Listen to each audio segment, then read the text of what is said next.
And I love this land. Yes, it takes my breath away.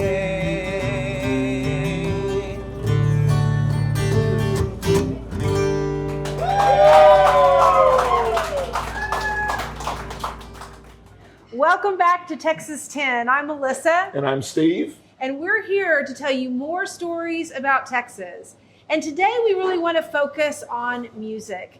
You know, we are traveling all across the state of Texas, going to all 254 counties. And one day we were in Panhandle, Texas. Did you know there was a little town named Panhandle, Texas? There's a panhandle and then there's a panhandle. Yes. And so we were walking down the street and I stopped and I said, Steve, look at this place. I think it's a music venue. And I looked and there happened to be a concert that afternoon. And so we went and we met Randy Palmer. And Randy Palmer, if you have watched any of our Texas 10 episodes, I Love This Land, that song you hear, Randy wrote it. So and sang it. Yes. And played on it. Yes. And got the other players to play on it. All of those things. Right. So we love Randy and we want to introduce you to Randy and we know you're going to love Randy. So let's talk Texas music. Well, so you said stories. We love Right. to tell stories about Texas. And one of the things that I'm amazed at is how songwriters, singer-songwriters, which is what Randy is, can tell a story.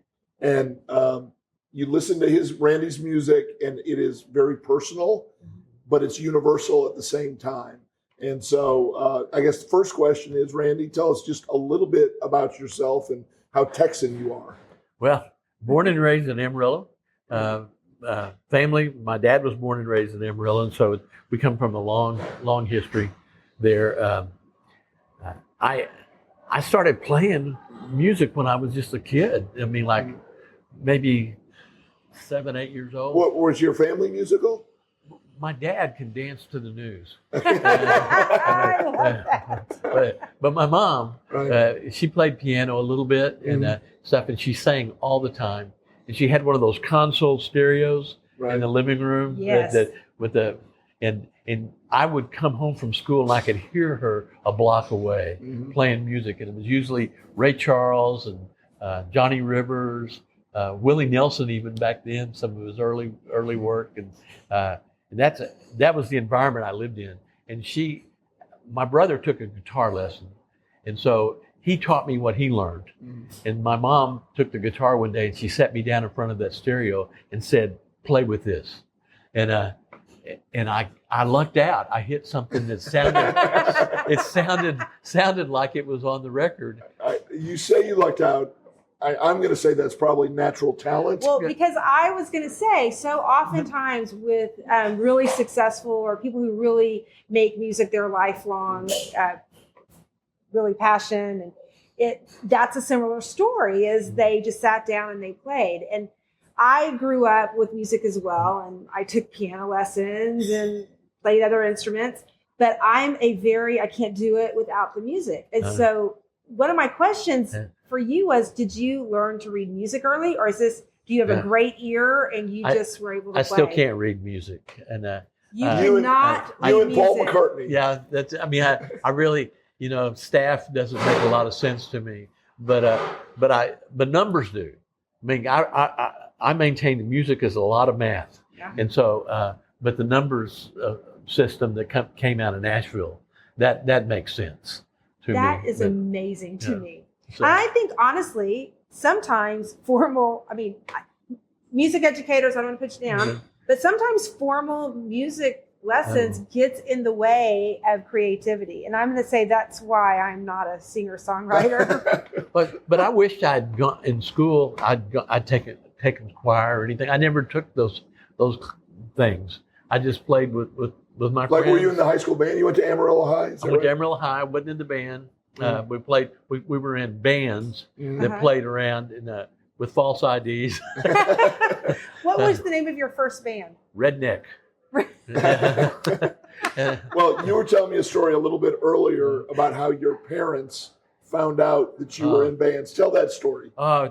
There were 4 of us in the band and called Redneck, and we were redneck because our first gig was the Future Farmers of America banquet, and then we needed a name, so we said we'll just join. So,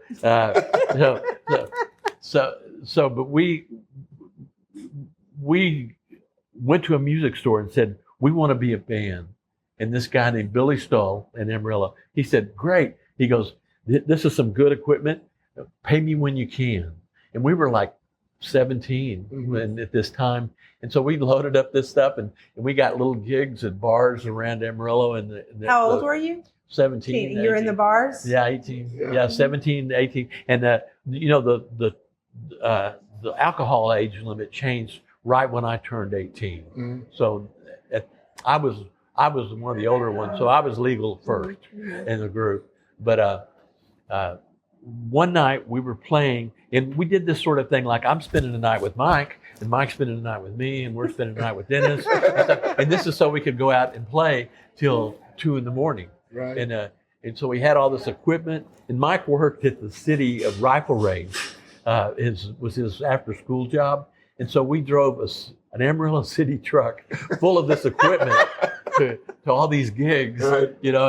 And so people were writing into the newspaper, why is, a city truck doing and McBean's and Borgers, but we were playing and our parents didn't know about this equipment, didn't know about us playing in these bars. They just knew we liked to play music. And the last night that I remember playing at Guffey's Tavern in Amarillo, in walked all of our parents and sat down on the front row. And then we've got amps and all this stuff sitting around, and there's beer cans on everything. And we're like, oh no. So did you finish the set?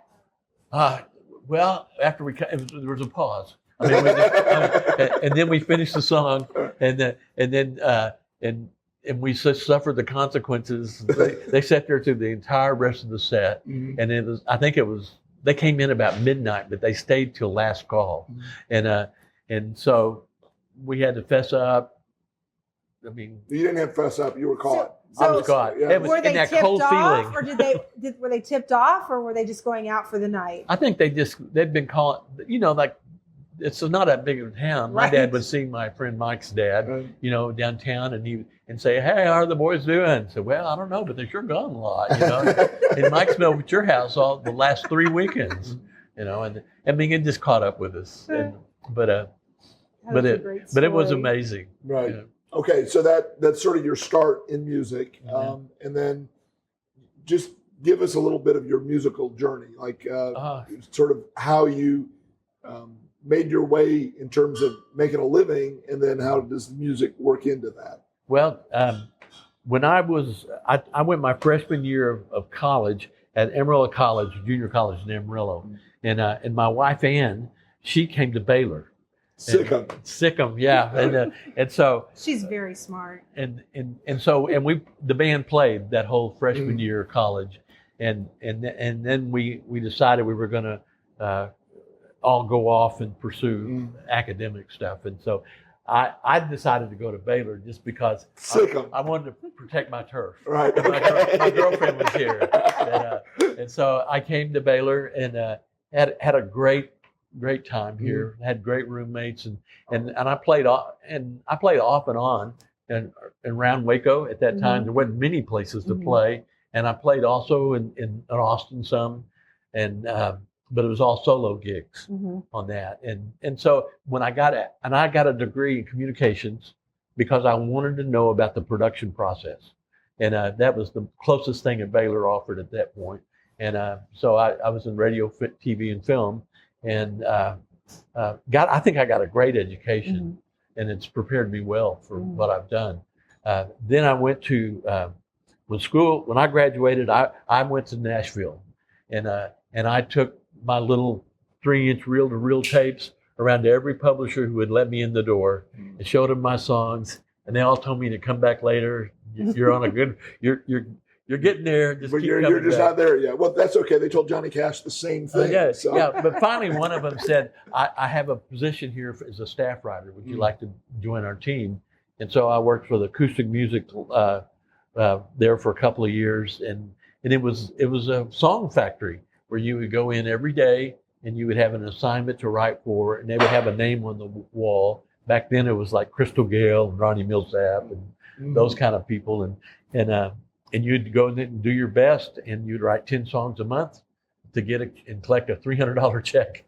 So did you get any royalties if they recorded your song? And Yes. okay. Yeah, you got to keep your writer's royalties. Okay. Mhm. Well, I didn't want them to And take there were very little success for me. I mean, I was learning Mhm. about So that's writing. one thing, is it's a huge funnel in terms of making hits. There's Yes. a lot of songs at the outset, but Right. very few of them come through that Yeah. funnel. Yeah. So how does that affect you as a songwriter, just sort of your outlook? Like, I'm sure you want the big hit, but when that doesn't happen, I think a lot of people, I mean, one hit wonders happen all the time. Right. That somebody gets lucky and has a hit. But most people work their career and develop the skill to get that one hit. Right. And that I think I'm on that developing the skill Mhm. side of that. My friend Susan Gibson here, she wrote Wide Open Spaces. Mhm. Well, she wrote that when she was 18, Wow. and so her career has been backwards, Right. and so Mhm. and we play together often, and she always reminds me. She goes, "You're doing it the way it's supposed to be done." So I've enjoyed that. Yeah. Though I'm glad you've enjoyed it, because it seems like it could be discouraging. Yeah.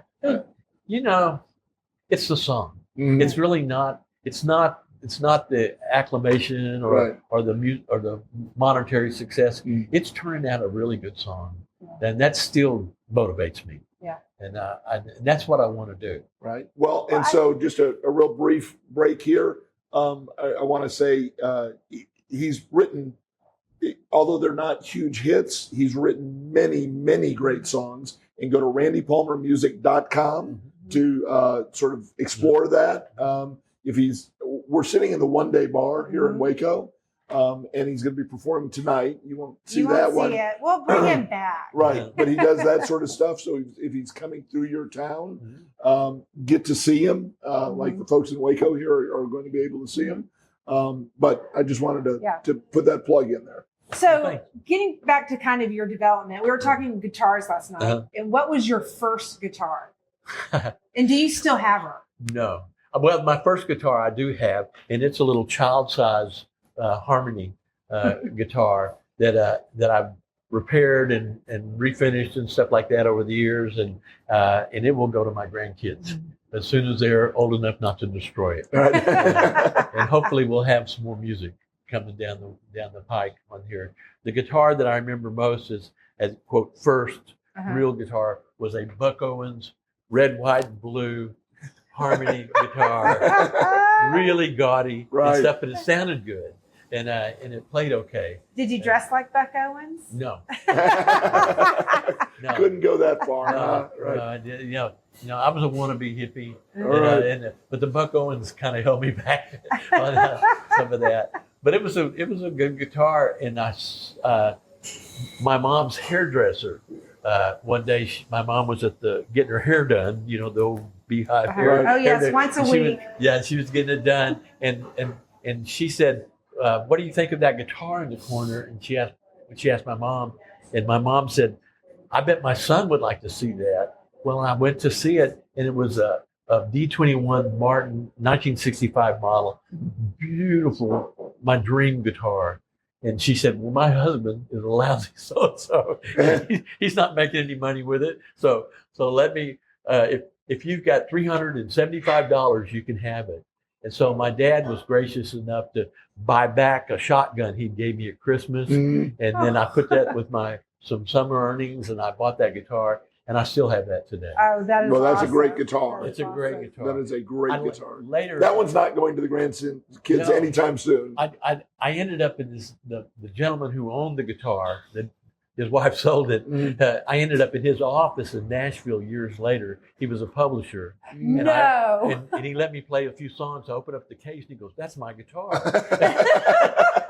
And I said, no, this is my guitar. He goes, "No, you don't understand. Nelson at Nizzy's Music in Amarillo sold me that guitar." Mhm. And he said, "And I want to buy it back." And I said, I can't do it. Right. And he said, "Well, play me a song, and I play the song, and he said, well, keep working, keep working. That is a great story. So, what inspires you to write your songs? I think Where do you get your inspiration? I get a lot of it out of the land and the people of the land. I think all music is relational. Mm-hmm. I mean, it's all about making a connection with other people, and so I try to write songs that not only say something to me, but they might say something to somebody else too. And no subject is off. There's no limits about that. You can connect with people in all different places, in laughter and in pain, and in sorrow, and in joy, and all. And so I have very few songs that don't have people in them. So I mean, I'm pretty people oriented. But I do have a few songs that are how would I say it? That are thematic in ways that stand out from the others. And I teach a songwriting course, and I'm always trying to get my students to see songs as expressions of what's going on in the rest of life on that. So we're talking about songs, and I'm going to be a little more specific with you because I think there's a great example of that. You wrote a song about a summer building a cabin. Yes. Tell us about that song. 1968, my parents decided to build a cabin in the mountains of New Mexico. Best thing that ever happened, I was a 13-year-old boy, and I had this wonderful opportunity to get to know my dad in a whole new way. Because we built every single nail, we drove it, and every board we cut it, and on that. And and building something when you're 13 is just so fun. So, and I learned this to drive nails, Right. and I mean, it was just great. It was great. And the name of the song is Welcome to My Home. Okay, Yeah. right. That's a great song. It is a great Yeah. song. And there's another one that's similar to that. It's called Deeper Water. And it's about while we were building the cabin, this retired general contractor would come by and check us out and see how we were doing. But some days he would come and say, don't worry about working today, because today I'm going to take you fishing. So the song is all about fishing with M.B. Allen at Eagle Nest Lake in 1968, and then it was wonderful. Yeah. And so it happened in 68. When did you write the song? Probably not till 2000 Okay. or later. Do you play it for your dad? Yes. Right. Yes. Yeah. I mean, and first time I played it for my mom was alive at that point. And I played it for them. They both had tears, because that was such a special time for our family. Yeah. So, do you have a favorite song? It's hard. The last one. Is it the last one or the next one? Yeah. Well, until I write the next one, it's the last one. Okay. Right. Yeah. I do. I have favorites, and the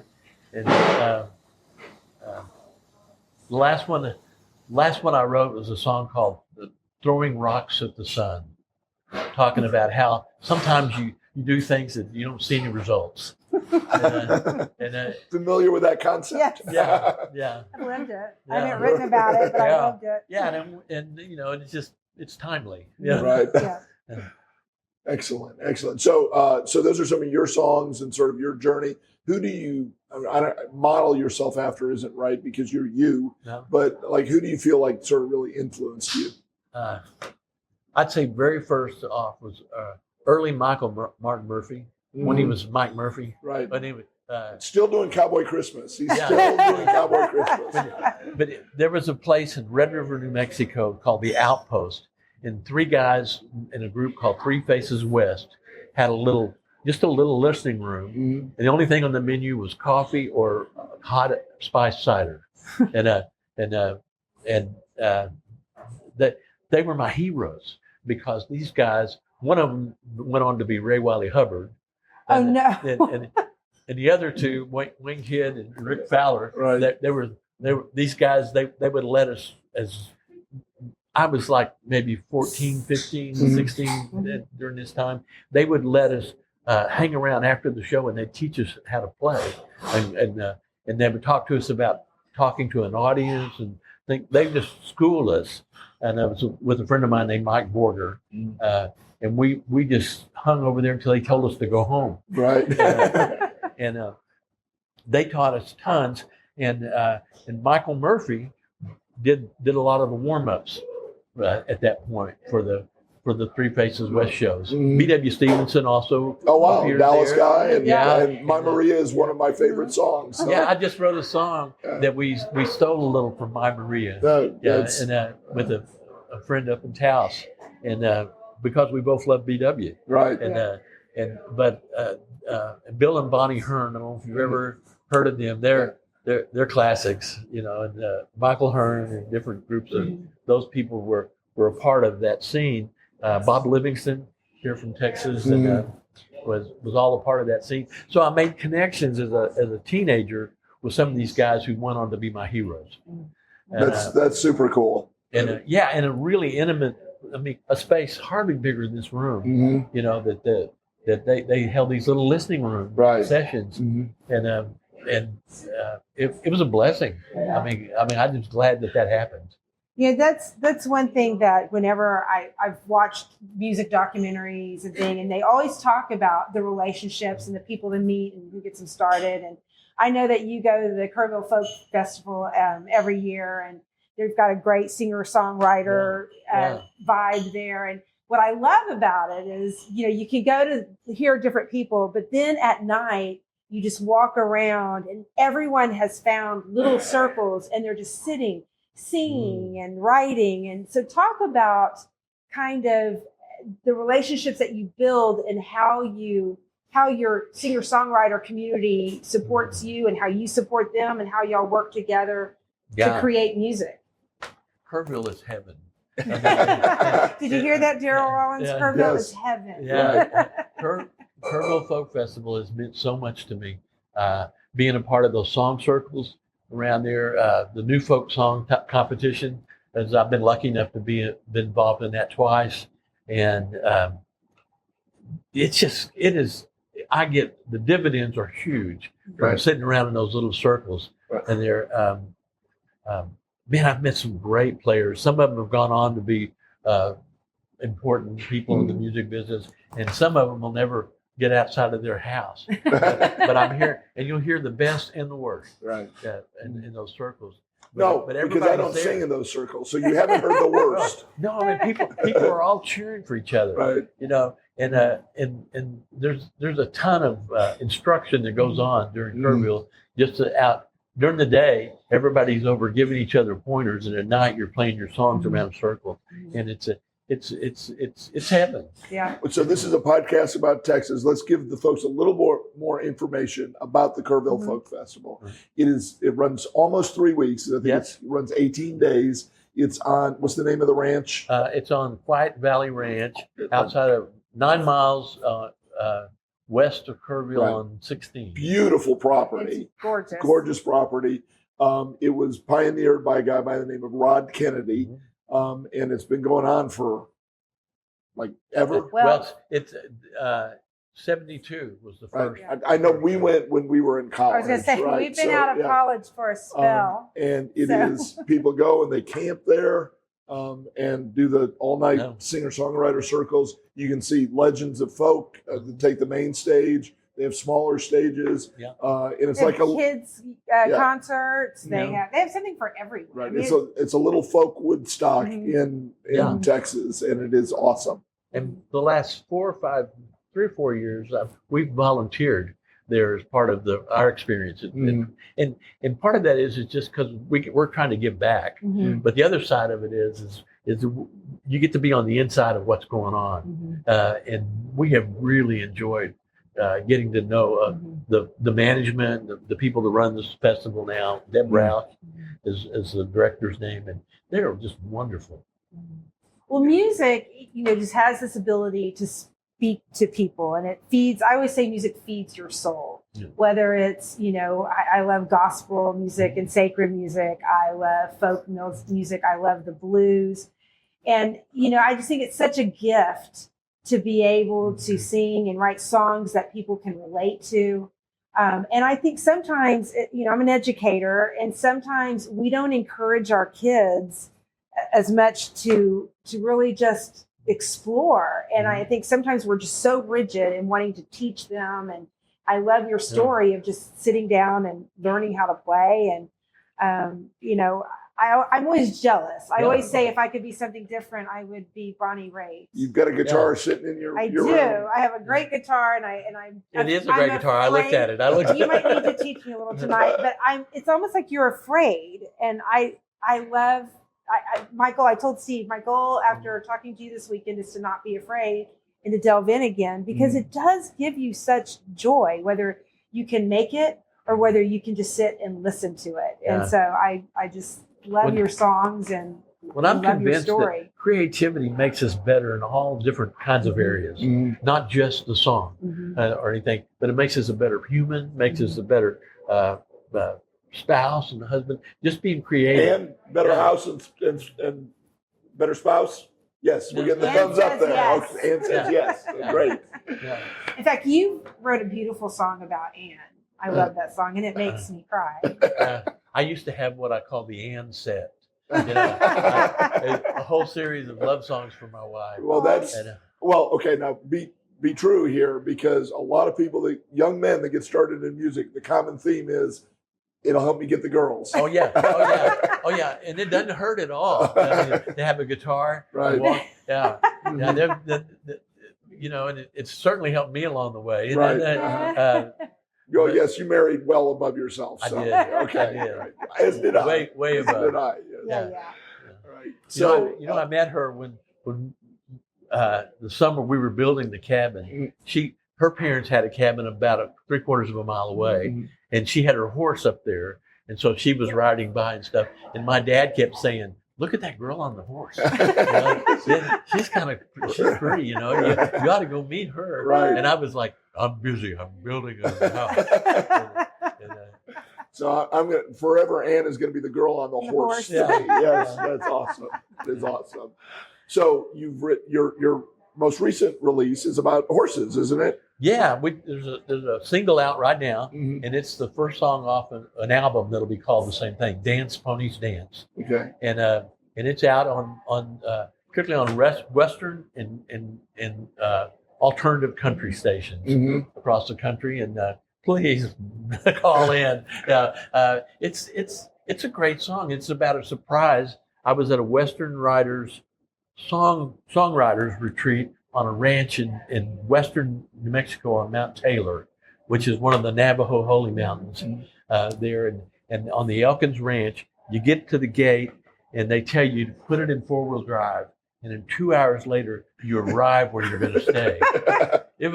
That's remote. It's remote. Right.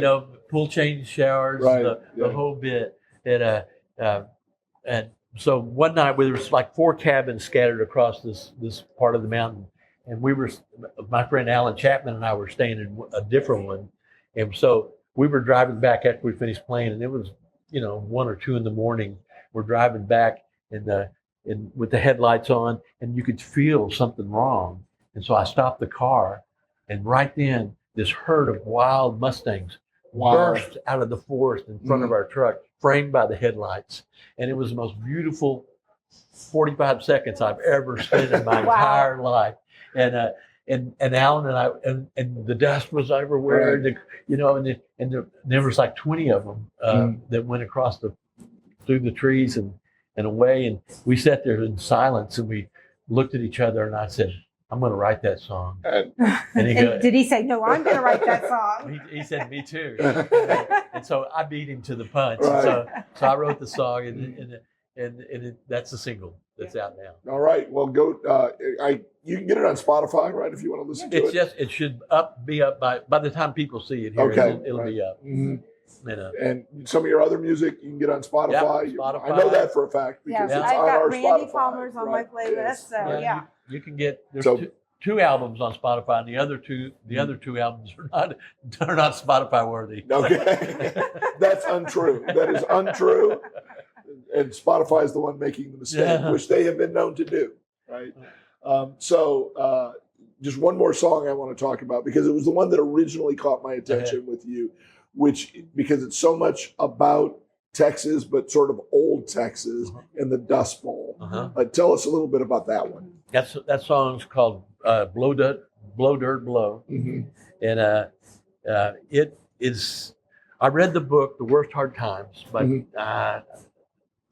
his author's name leaves me right now. Okay. The Worst Hard Times, and it ended up being the basis for Rich Burns' or Ken Burns' documentary on the Dust Bowl. And a great book, and listed all these areas around Amarillo where I grew up that were part of it, and individuals that I knew, their grandchildren, and we'd grown up together, and it was a great book. As soon as I put that down, I wrote that song. Right. And that's what I sort of started with, which is, it is so amazing to me because I'm a long form writer, right?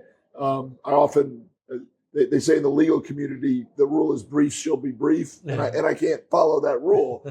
But the ability to take what in one art form is a long nonfiction book, and another art form is an entire documentary, and to tell that story in 3 minutes is just, it's a talent that I would never have the ability you to wouldn't. capture. No, I wouldn't. Right.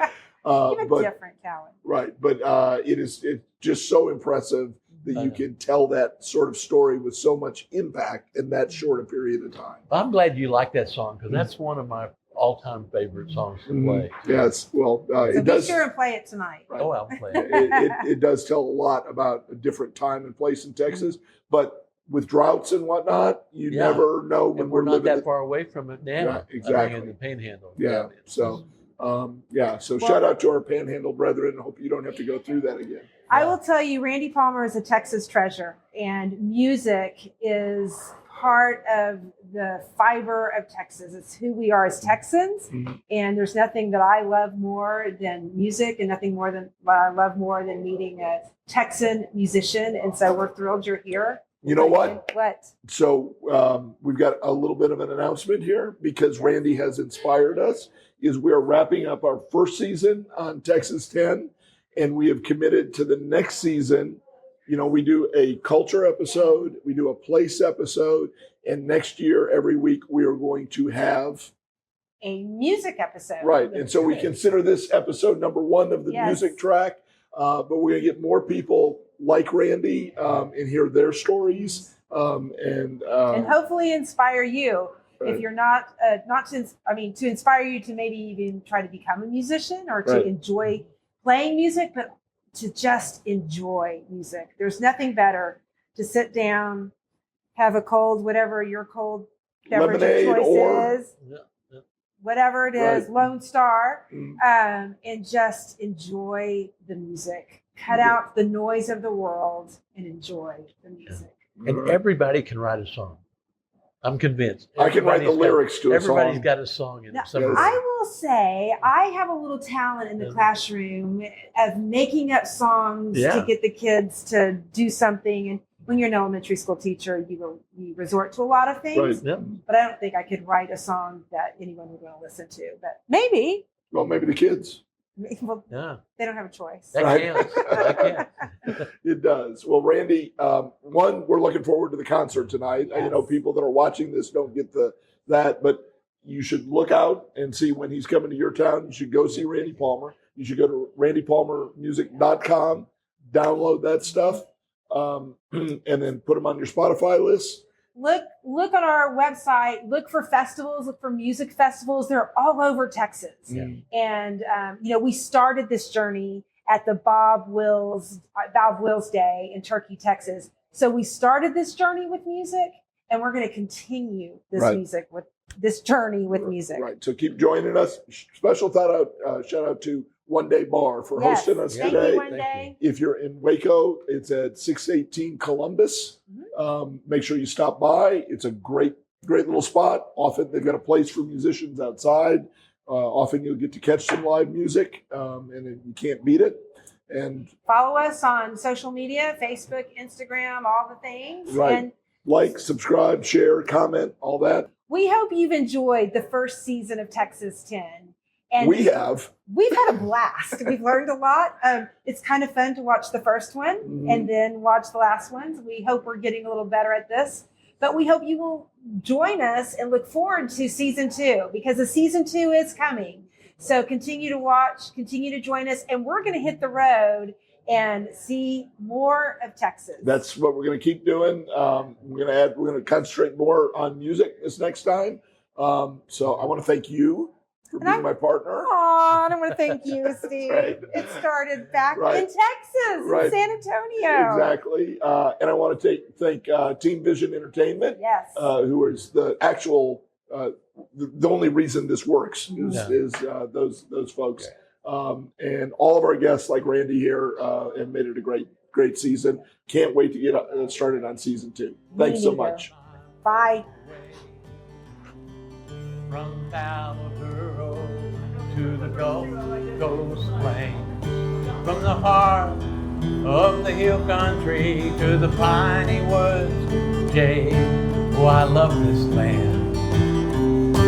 Yeah, it takes my breath away.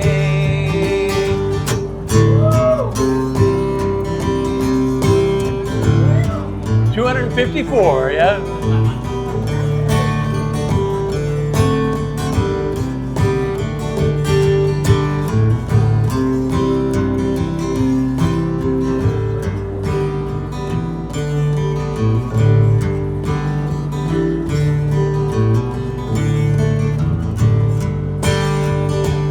Yes, and I love this land.